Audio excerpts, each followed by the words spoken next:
I heard a lot. She just mentioned that your professors hear a lot of the students, but they only listen to a few. Are you guys with me? See, I found out when I was training people in my office, I had a lot of people who come in and pull on me and ask me questions, and I heard them. But I only listened to a few. And I listened to them because of their actions and the way they communicated to me. That's the difference. Right? We've all been there, yes? You've all been in a conversation with somebody that you know they hear you. It's scientifically proven to you because you're in the same confines, you're in the same room, and you know that they don't have a hearing disability. So as you're talking to them and talking to them about something that's important to you, it's very clear that they could not hear the words coming out of your mouth, but because of the actions later on, or maybe because of their thumbs of fury, because they're texting while you're talking, you realize you are not connecting with them, yes? Right? Maybe even with professors. It happens. Right?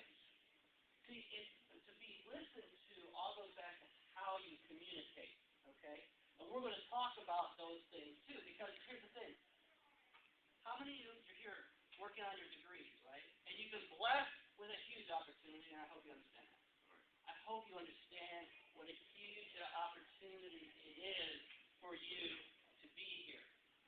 But with that being said, how many of you, with a show of hands, agree 100% across the board that traditional education will guarantee you success?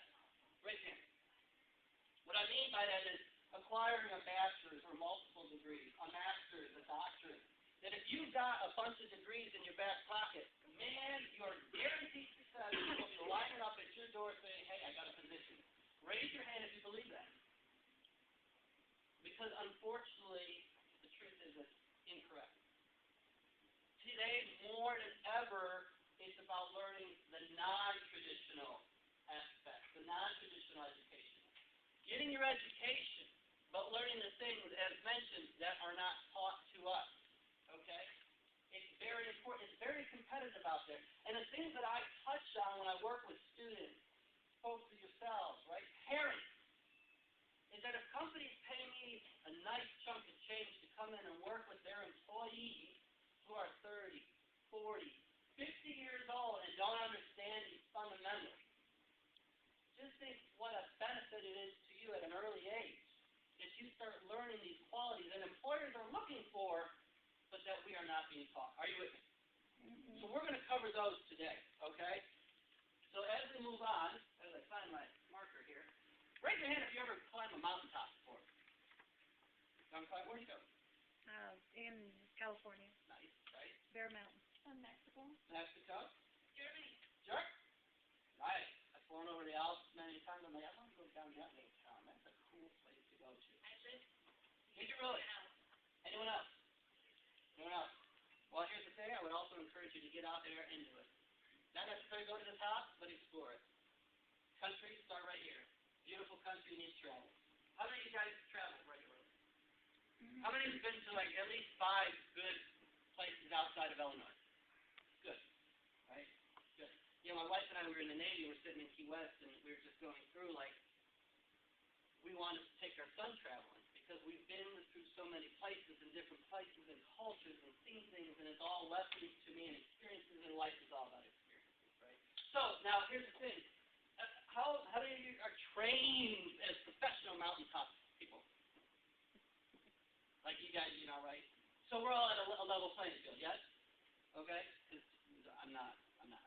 My wife claims to be. I still haven't seen it demonstrated. It's up for discussion. She says there's no mountains here. Oh, I say it's a cop-out. You know, so.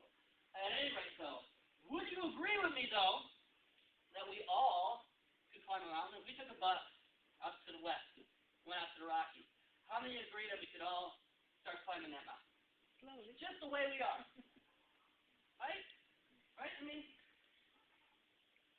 this, in case you're curious, is my mountain. Okay, let's look at these on it. Didn't do well in that art.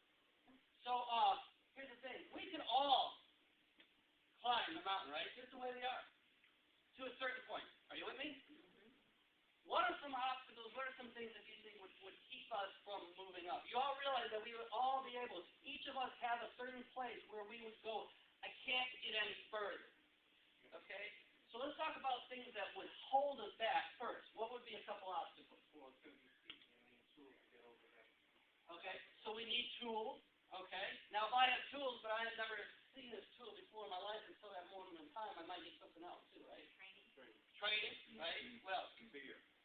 We got to conquer fear. We'll talk about that in a moment. Pressure, right? Okay. What else? Clothing, so the equipment again, right? Anything else? Some other obstacles. Exhaustion.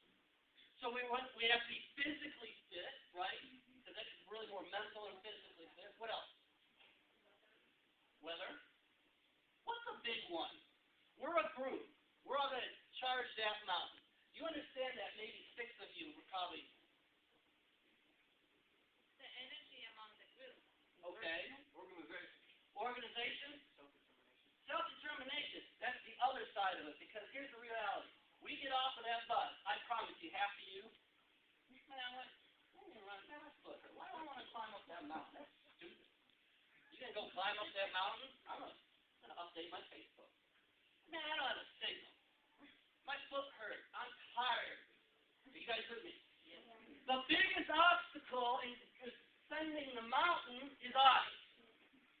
We're buds, and you don't want to do it, I'm all for it, man. I'm going to go, and eventually you're going to wear me down, because that's what happens if you don't keep focused. Right? Fear. Well, fear is really just lack of confidence, which means that I need training. Whoever said I need training, right? I need an instructor to learn how to use the tools, to learn how to use the equipment. And because once I'm good at doing something, am I fearful? If I'm confident in myself, am I afraid of being embarrassed? No. Am I afraid of failing? No. And if I fail, do I get over it real quick? Because I'm like, let it happen. You think D. Rose misses that 3-pointer goes, I'm not legal. Right? Right? You know, it's like Favre. Most touchdowns, most interceptions. Babe Ruth, most strikeouts, most home runs. Right? Jordan, all those great shots, he missed more. Right? So it's the same thing. Now, obviously, there are certain tools that we need to climb up the mountain. Now let me ask you this. Do a majority of people, are there a lot of people that reach the summit? Are there a lot of people in the world that have climbed up Mount Rushmore? Is that a common thing? No. Very rare, right? Yeah. And for these people that got to the top of the mountain, what was different for the people that just sat down in the flatlands and just said, what was the difference? What did they do? They was more determined. More determined. What else? They had a plan. They wanted to climb the mountain. They wanted to prove something? They actually wanted to climb the mountain. They wanted to climb it. So if I really want to do it and I don't know how to do something, they invested some time, right? They invested some energy, some money in getting the right equipment, the right instructions. True? Right? Now, obviously, you guys have figured it out that we're not talking so much about climbing a mountain, are we? No. Right? What are we talking about? Success. It's about success in life, right? Right? See, here's the thing. If you talk about our nation as a whole, we always talk about the top 10%, right? Top 10% control all the wealth, right? That top 10% that control all the wealth, let's just say it is, like it is, right? Do their kids have better education opportunities than folks that are in the bottom half? Yes or no? Yeah. Did they work a little harder? I'm not talking about the trust fund kids, right? But the top 10, they worked a little harder to achieve that wealth, right? They put a little more time and effort in, right? Now you got folks down here that go, I'm not moving forward. I'm not climbing the mountain. Does that take a lot of energy for them to make that decision? No. And we see a lot of folks, right? Not right or wrong. It's just, you know what? I'm not taking advantage of it. I'm not going to try to help myself. I'm content just being the way it is, right? You can give them the rope. You can give them a free instructor. You can give them everything. And you know what? They're just not going to improve themselves. True or not true? True. Now, here's the thing in our nation. Where do most people fall? The top, the bottom, or the middle? Bottom. I'm the middle. Actually, middle. We have a huge middle America. Now, here's the thing, though. That line is really coming together. Right? Middle, you know, if you pull out $120,000 a year, you're still considered mid-income. Average. 6 digits, you're still considered middle America. Right? So, middle America is like combined income, husband and wife, they're like 40, 50,000, 36, 40 to 100,000. That's a huge gap. Yes? That's a lot of people. Where do most people strive to go, though? Do they? No, most people strive for the middle. I'm a firm believer in someone who would explain this to me in high school, in junior high. So I said, well, how do I get there? They would talk about tools that we're going to go over, mentorship, understanding the different types of tools. Because success truly is a language, yes? And it's in order to learn that language, there's certain tools that you need to learn to be able to